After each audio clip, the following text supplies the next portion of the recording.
Apa Beb? Lid. Mulia. Waktu itu sesuatu yang berharga. Allah memakai untuk sumpahnya waktu berarti berharga. Berarti waktu itu berharga. Betul. Kalau tidak berharga mungkin Allah enggak memakainya untuk sumpahnya. Apa sumpah Allah tadi? Demi masa. Apa artinya? Demi waktu, demi zaman now ya. Nah, terus apa lagi kata Allah? Sungguh manusia berada dalam kerugian. Nah, dalam kerugian itu apa lawannya? Apa antonim rugi? Untung. Lawan untung apa? Lugi. Lugilah, gitu. Lawan untung itu apa? Rugi. Mau rugi apa mau untung? Untung. Apa mesti yang kamu lakukan kalau mau untung antum? Ada pengecualian di situ enggak?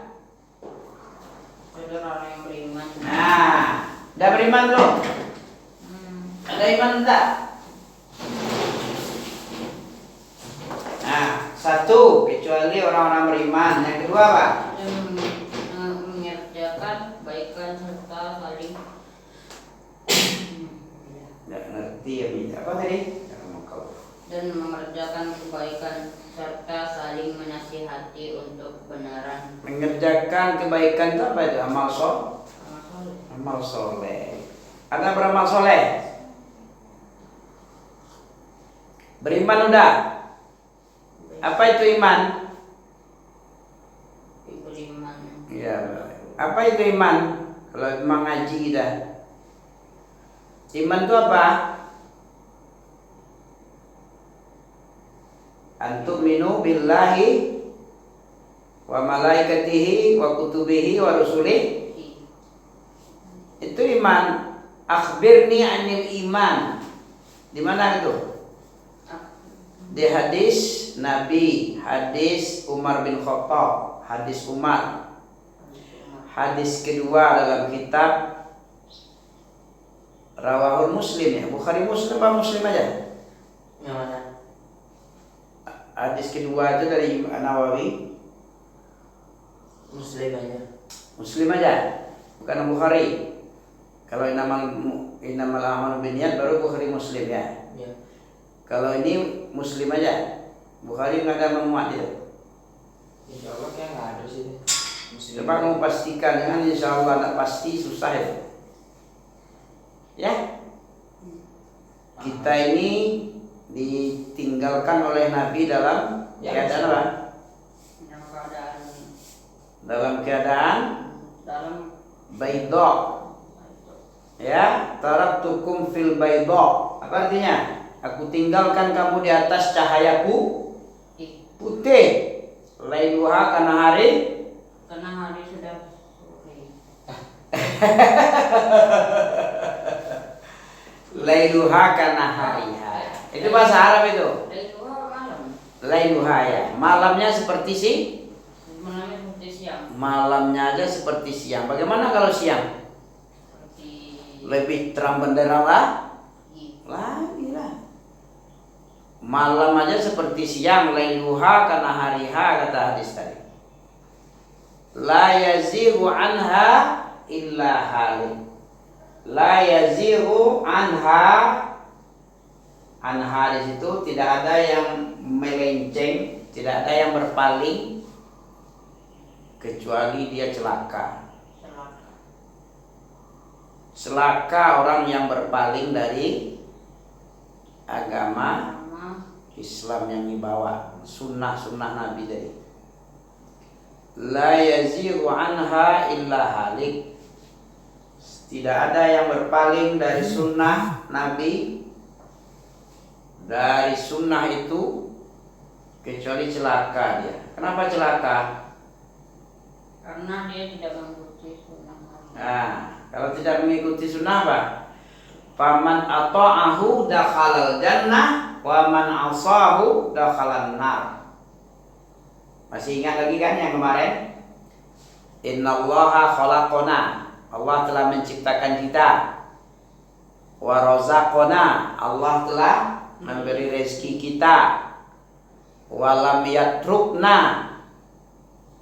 Dan sekali-kali tidak pernah meninggalkan kita. Setelah diciptakan, diberi rezeki, ditinggalkan begitu saja? Enggak. Terus apa lagi? Dikasih utusan Nabi. Bahkan Allah beri utusan.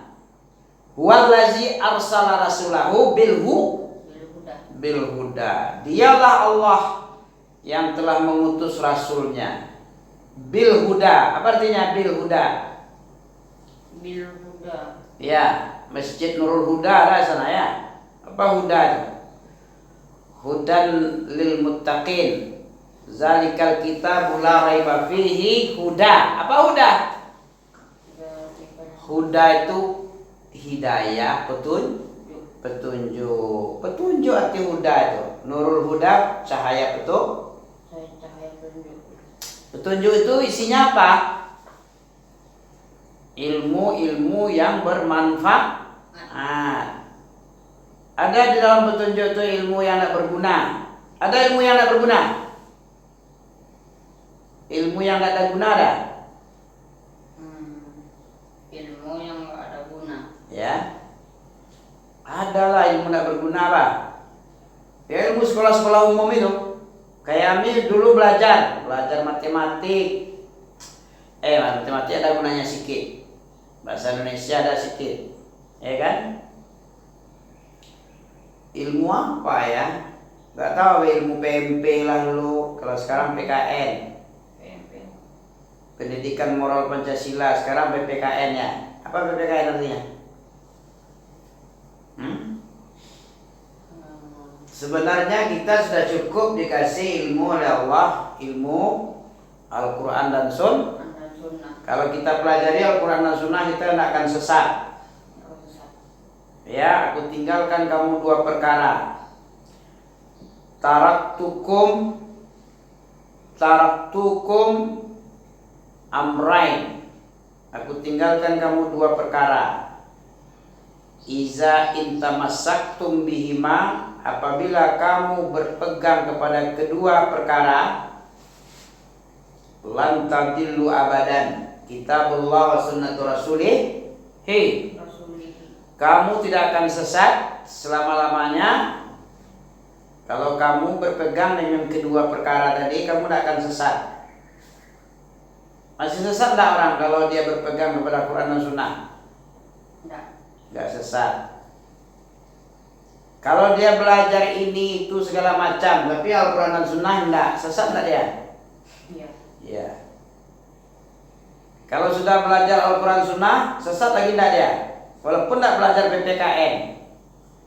Tidak. Sesat ya? Tidak. Kalau tidak sesat, apa belajar PPKN?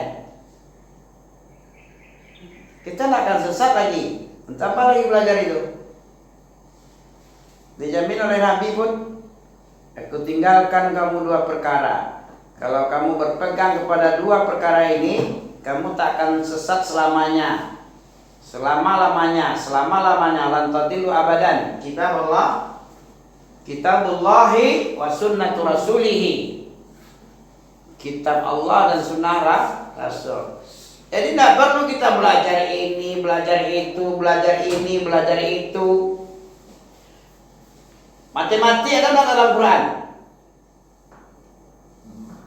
Ada nggak belajar matematik dalam Quran? Ada dalam surah An-Nisa ayat 12 ada. Tentang pembagian faraid. Ada dipelajari di sana.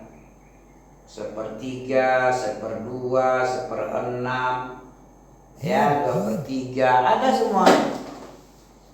Kalau kita belajar Quran dan Sunnah cukup semuanya. Ada akhlaknya, ada moralnya, ada akidah, keyakinan, ada di situ. Jadi tidak butuh lagi pelajaran selain Quran dan Sunnah. Apa kata Ali bin Abi Thalib? Apa katanya? Kami sudah dicukupi oleh Allah dengan Quran. Kami tidak butuh lagi selainnya. Hebat tidak ya? Jadi benar-benar gitu ya.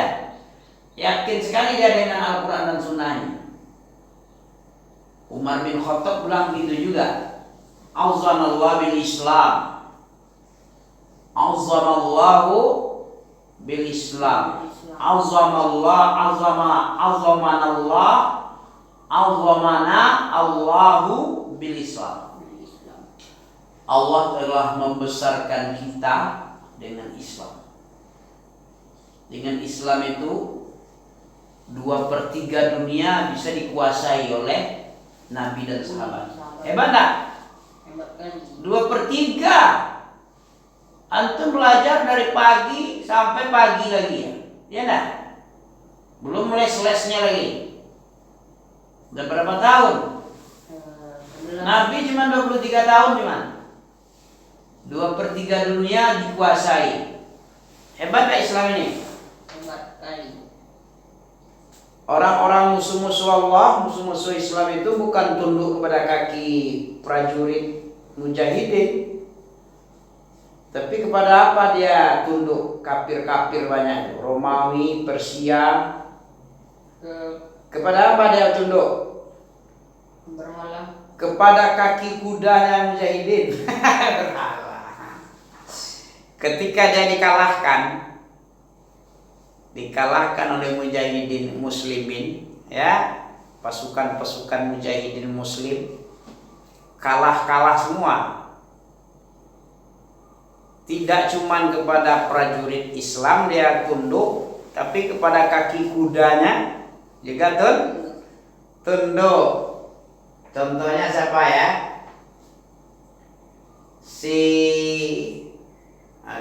Di zaman siapa lu? Ribi'i, sahabat yang bernama Ribi'i, diundang oleh si Rustam, si Kastor, siapa namanya Rustam? Siapa namanya Rustam ya? Diundang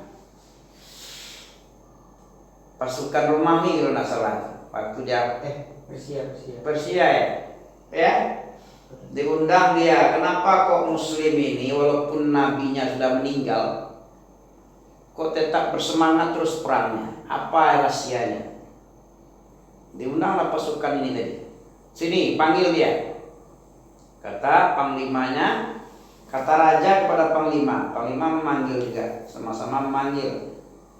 Ceritakan rahasianya apa? Apa jawab Ribi'i radhiyallahu anhu ini? Apa katanya? Saya ini mengeluarkan manusia dari menyembah manusia kepada menyembah yang menciptakan manusia. Saya bukan mencari harta kekayaan, rampasan perang, bukan mencari dunia, bukan mencari ini dan itu. Mengeluarkan manusia dari menyembah, mengagungkan manusia kepada menyembah yang bikin manusia. Siapa itu Allah? Itu tujuan kami. Kami tidak butuh harta-harta yang kamu banyaknya. Tapi sebelumnya apa? Orang Persia ini kan kalau ada raja harus dihormati. Pernah kamu dengar cerita ini? Raja itu harus kita munduk-munduk dulu, sujud-sujud, rukuk-rukuk dulu. Sementara Ribi'i ini tidak mau dia tunduk kepada manusia. Dia penyembah Allah, dia hamba Allah, bagaimana sila menyembah manusia. Ya, jadi Ribi'i ini radhiyallahu anhu sahabat ini dia naik kuda dan dia tidak mau jalan kaki ke istana itu. Naik kuda. Yang namanya dia diundang, ya terserah dia aja mau bagaimana. Ya kan? Naik kuda dia. Di gerbang istana itu dibikinnya pelang. Kayak pelang apa itu? Di pondok yang keamin kenanya kan harus mundur harusnya kan? Kalau naik kuda kan harus mundur. Kalau enggak kena nih. Keamin aja lupa dengan gerbang pelang gerbang itu kena ini. Ya. Asy-Ribi'i radhiyallahu anhu ini dia naik kuda, tidak mau dia kuda. Si raja kafir ini, Persia ini, dia memaksa sahabat Nabi ini untuk tunduk masuk, karena semua prajurit, semua orang-orang kafir anak buahnya menunduk. Nabi ini nggak menunduk. Bagaimana dia? Diakalinya caranya gimana? Kuda tadi diputarnya pantatnya ke raja itu. Jadi bukan kepala kuda yang masuk ke dalam rumah, tapi pantatnya. Sambil menghinakan raja. Kenapa kamu begini? Ya terserah aku lah, aku kan diundang. Kalau kau mau boleh aku masuk, kalau tidak mau ya aku pergi lagi. Ya biarkan aja dia, kata si raja. Terus ada nampak permadani di dalam istana itu. Wah, mantap kali ya, hebat itu, lembut sekali ya, dengan tombak-tombaknya di atas kuda. Gimana kamu ini kok rusak ini mahal ini, ya. Aku diundang mari bung, aku bukan datang sendiri. Ngapain aku datang? Tidak ada urusanku datang. Ya biarkan aja, suka-suka dia aja lah, kata si raja sama si jenderal. Biar suka-suka dia aja. Apa yang dia ingin terserah dia. Dia kita perlukan untuk bertanya. Apa rahasia dia menang-menang terus perang, semangat terus. Ya begitu keadaan umat Islam. Orang Silibing ini bukannya orang kaya, prajurit biasa aja diutus. Udah pergi kamu sana, temui dia karena kamu diundang. Penuhi dia, apa yang dia inginkan, apa yang dia tanya, jawab sendiri. Itu dia jawab, saya datang kemari bukan cari dunia, tapi cari akhirat. Saya bukan takut mati, tapi cari mati. Saya ini mengeluarkan manusia dari menyembah manusia kepada menyembah pencipta itu. Jangan kau sekali-kali mengonyok-nyogok aku dan segala macam dengan harta yang secuil, tidak ada arti sama aku. Saya maunya bukan dunia tapi mati, surga langsung, dapat bidadari. Gitu ya. Kenikmatannya 99% masih tersimpan nikmat di surga. Ini dunia cuma 1% dibagi-bagi pula dari sejak diciptakan bumi sampai terakhir. Bagi-bagi seluruh makhluk 1% itu. 99% masih tersimpan. Ngapain ini? Itu apa aku cari ini yang sekecil ini? Nggak ada arti apa-apa ini. 1% dibagi pula sama ayam. Induk ayam tidak memijak anaknya itu karena rahmahnya. Kucing menyusukan anaknya karena rahmat yang satu yang dibagi-bagi tadi. Sayang, kasih sayang seorang bapak sama anak, ya karena rahmat itu juga. Berapa banyak rahmat Allah ini? 1% dibagi sejak dari awal sampai akhir. Seluruh makhluk dengan itu dia menikmati satu rahmah. 99 masih tersimpan. Makanya senikmat-nikmat orang diberikan kenikmatan yang lebih, gak ada yang melebihinya. Nanti didatangkan seorang hamba yang paling senang, yang paling dapat rahmat dunia. Gak ada orang yang lebih senang dari dia. Orang yang paling senang itu didatangkan, kemudian dicelupkan ke neraka, diangkat, ditanya dia, pernah gak kau mengalami senang dulu? Gak pernah. Kenapa? Karena kenikmatan dunia ini kecil. Gak pernah aku merasakan senang sesaat pun, gak pernah. Pakai pot ya. Aku tidak mendapat rahmat sedikit pun gak pernah. Padahal dia yang paling senang di dunia ini. Paling senang. Begitu dicelupkan sebentar, lupa kesenangan. Ya gak seberapa kesenangan. Apalah 1% bagi-bagi. Sebaliknya orang yang paling sengsara, kebalikan. Paling sengsara, paling sengsara di dunia ini, terus didatangkan dia ke surga, dicelup ke secelup surga, diangkat lagi dia. hei hamba fulan, hamba Allah fulan, pernah enggak kau merasakan kesengsaraan? Enggak pernah aku sedikit pun ditimpa oleh kesengsaraan, sedikit pun enggak pernah aku. Gara-gara apa tuh? Gara-gara secelup aja dirasakan surga. Sup. Dah lupa dia dengan kesengsaraannya. Padahal dia paling sengsara itu. Gak ada yang lebih sengsara selain dia. Ya. Yang tadi yang paling senang, kehidupannya lebih senang lagi dari raja. Raja apa ya? Raja yang paling senang di dunia apa rajanya? Nggak ada sih. Ada lah yang paling senang. Siapa? Ya, pokoknya yang paling senang lah. Tengok aja orang yang paling senang. Nah, dia tuh yang paling senang. Tidak ada lagi yang lebih senang dari dia. Yang paling mewah kan banyak di dunia ini kan. Anak gubernur, anak bupati, anak jenderal, anak presiden, anak raja di raja, ya. Tapi apa? Dikasihkan kesengsaraan sebentar, lupa dia dengan kesenangan yang dia nikmati. Padahal dia yang paling senang, lupa dia, tidak pernah merasakan senang sesaat pun tidak pernah. Padahal sesaat cuma neraka dicelupkan sama dia, dimasukkan ke neraka, dicelupkan, lupa dia dengan kenikmatan dunia dulu. Kalau kita kan masih ingat kita enak-enak tadi ya, enak-enak makan durian ya kan, enak-enak makan Kentucky, Donald bebek ya, MC Donald ya, Kentucky, hamburger, entah apa yang paling enak. Masih ingat rasanya enak duriannya? Anggur masih enak, masih terasa. Itu enggak, begitu dicelupkan ke neraka hilang, lupa dia. Bagaimana rasa enak, nikmat itu enggak ada lagi terasa, hilang, pedih aja yang terasa. Paham ya? Jadi ada 4 yang membuat orang selamat dari kerugian. Pertama tadi apa? Beriman dia. Sebelum beriman itu harus ilmu lah.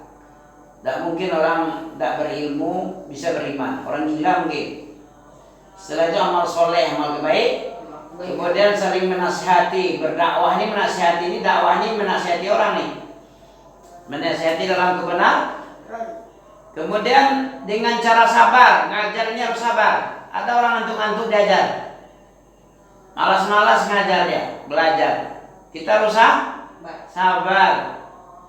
Kadang dia tidak ada hormatnya. Capek-capek kita misalnya dia kayak orang apa aja, macam tidak berharga aja orang sama dia ya. Ada kayak gitu. Seorang dai harus sabar itu. Tawasaw bil haq, tawasaw bis sabr. Kalau ada 4 macam ini berarti dia selamat dari kerugian, karena Allah sendiri yang bilang rugi. Innal insana lafi, apa artinya? Sesungguhnya manusia dalam kerugian. Makanya baca-baca arti, itu kan ada artinya itu. Dibaca Al-Quran itu dibaca juga artinya. Kalau nggak ada tahu artinya, emangnya bahasa Minang itu. Al-Quran bahasa Indonesia, bukan bahasa Indonesia, bahasa Arab itu. Inna itu bahasa Arab itu, inna sesungguhnya artinya. Al-insan manusia, lafi sungguh-sungguh di dalam, khusrin kerugian besar. Ya, khusr kerugian yang sangat besar itu. Illa itu bahasa apa itu? Bahasa apa artinya illa?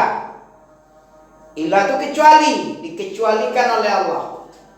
Allah yang mengecualikan, Allah yang mengatakan manusia ini rugi semua.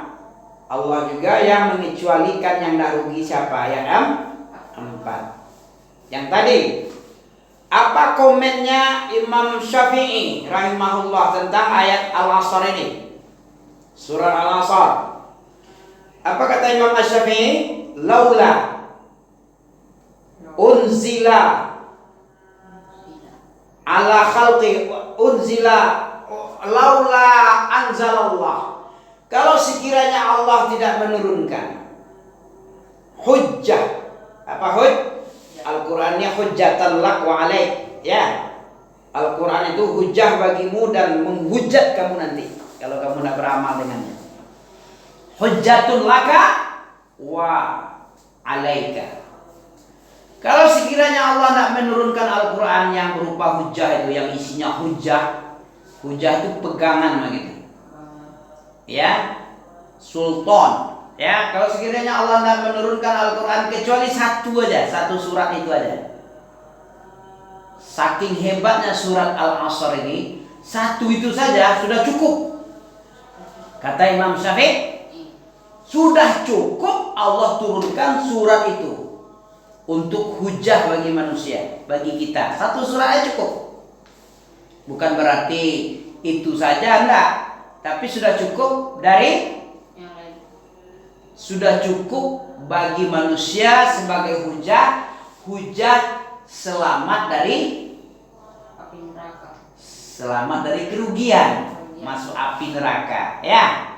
Selamat dari Ya. kerugian, dapat keberuntungan. Nah, Lawan rugi kan untung.